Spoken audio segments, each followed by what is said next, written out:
Anyway, Rob, thanks a lot for doing this on such short notice. And do you still want to fight Joe Robbins until the death?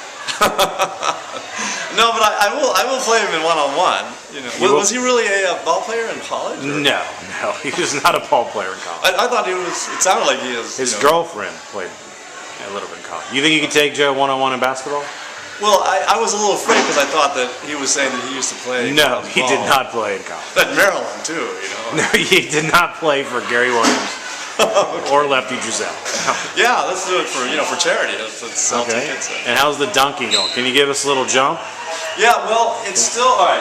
Now I will tell you this. Now, this is the honest truth. I used to dunk in college at Cole Fieldhouse in Maryland.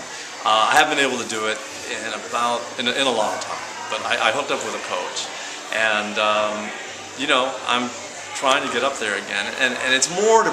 I have these friends who are like, nah, there's no way you can do it, and I like a challenge. I like when people say you cannot do something. It makes me want to do it, and there's just something about. I used to do it as two-handed. I like saying it was better than losing my virginity. And KT Tatara wrote it on top of it that he was, and it lasted longer, which I thought was great.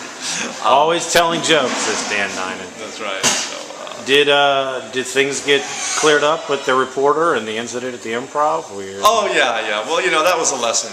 But you didn't go to jail or anything? No. Well, but the thing is I really thought. I have to be honest with you. I thought my career was done. I thought this is it. It's not done. You're performing here tonight. So yeah.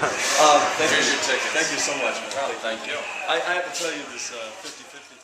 So, anyways, I was saying. So I was worried. Honestly, I was terrified. What happened was, I had one thing in Florida and Orlando. They wrote me this.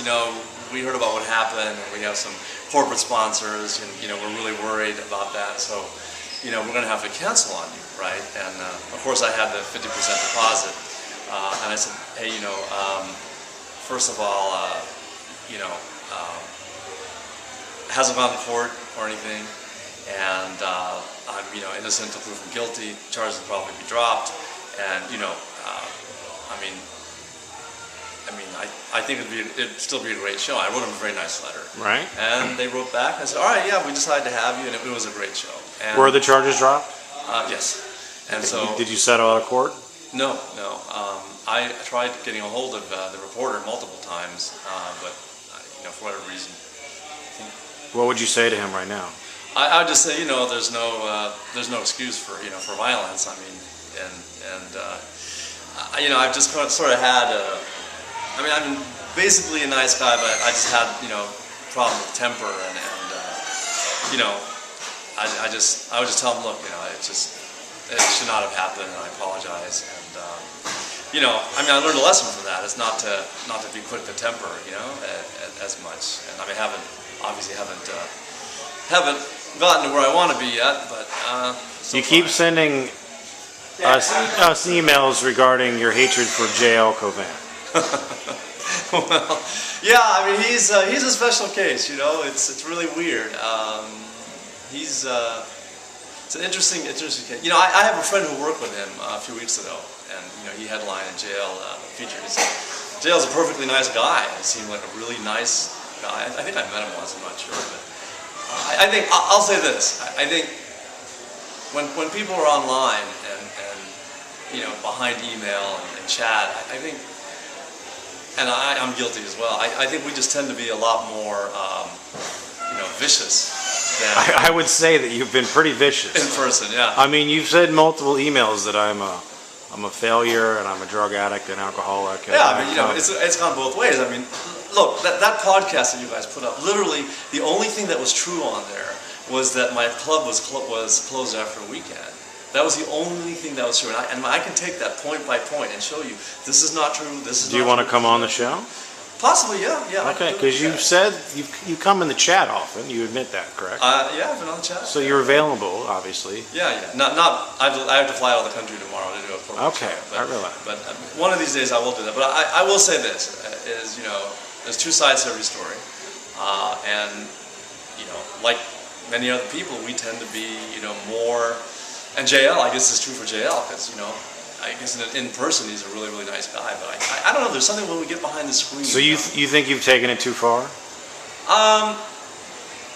I think we all have, and part of the reason I asked you is, I mean, in addition to no one else is available, no, I'm just kidding. But I thought, this is the kind of crowd, I mean, I don't know if you know, but, like 90% of my business comes from the Indian audience, right? And I don't know if this is something I would really do that well at. There's not a lot of Indians here in Sealyville, Pennsylvania. No. And so, I can see doing like, adequately well here, but not crushing.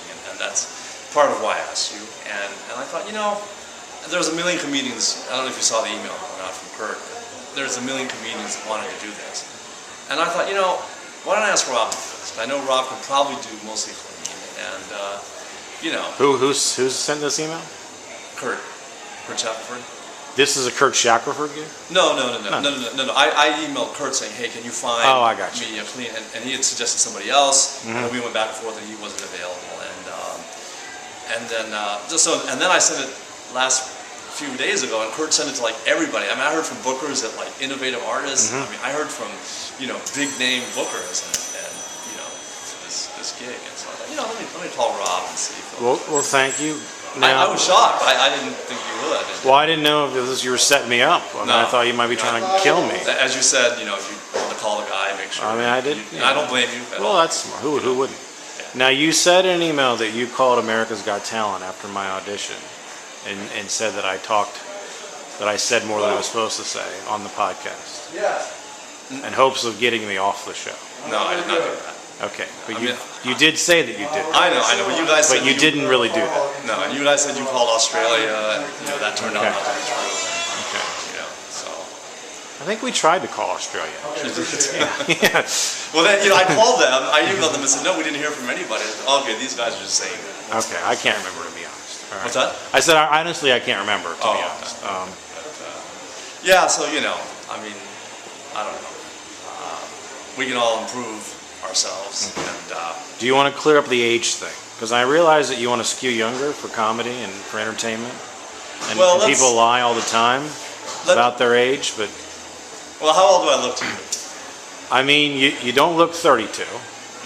I mean, I think you look like you're in your mid to late 40s. Yeah. I mean, you look good for 52 or 53. Is it 53 now? I put my photo up on. There's this thing where you can guess your age, Right. And people said like, early 30s.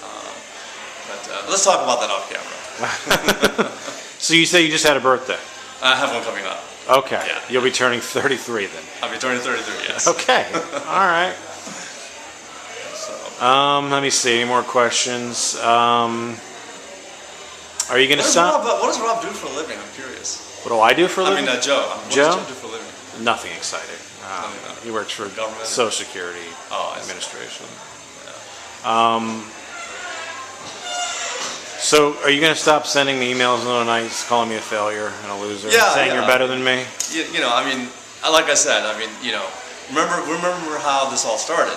Is I did a show with Joe. I was very nice to him. Right. I was very complimentary. He gave me advice. I didn't think it was good advice about my donut joke. I took it. Right. And next thing you know, I hear one of my fans saying, "Hey, man, you're on this podcast. Someone's talking about you."